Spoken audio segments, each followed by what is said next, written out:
กยานะนันทิวาตาโนเอวังดาวะวิเจโยโหวิเจยาสุเจยมังคะเลอปาลาจิตตปัลลังเกสีเสกตองวิโภคะเลอภิเสกสัพพุทธานังอาคาปะตุปะโมตปิตุนาคาตังสุมังคะสุปามาตังสุติตังสุขโนสุโมจตุยิทังพระมจาริสุปตากินังกายกรรมังปัตตังกินังปัตตังกินังมโนกรรมังปริเทเตปัตตังกินังปัตตังกินังนิกตังนรปันตาเตปัตตังกิเนชยันโตปุถิยาโมเลสักยานันทิวัตโนเอวังตวังวิเจโมหิเจยาสุเจยมังคะเลอปาราจิตตปัลลังสีเสปะโตวิโภคะเลอภิเสเกสัพพุทธาอาคาปะโตปะโม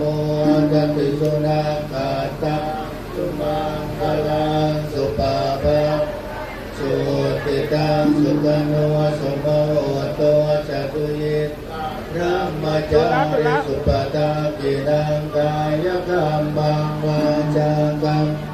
ปัตตากินังปัตตากินังมโนกรรมังปัตตากินังปัตตากินังนิกาตวันนลปันดาเตปัตตากิเนชยันโตบุญิยามูเลสักยังนันทิวัตโนเอวังดาววิเจโยโหวิเจยาสุเจยมังคะอปาลาจิตตปัลลังเกสีเสปะตวิโภคะอภิเสกสัพพุทธานังอาคาปะโตปะโมตปิตุนาคาตังสุมังคลังสุปาปาตังสุติตังสุขโนสุโม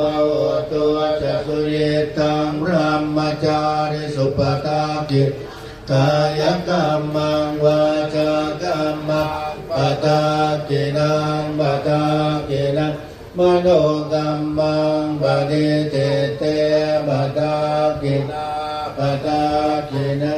นิกาตวานลปันตาเตปัตตากิเนในขณะนี้นะครับช่อฟ้าช่อแรกนะครับก็ได้ขึ้นอย่างนะครับอุโบสถเป็นที่เรียบร้อยนะครับท่านใดที่อธิษฐาน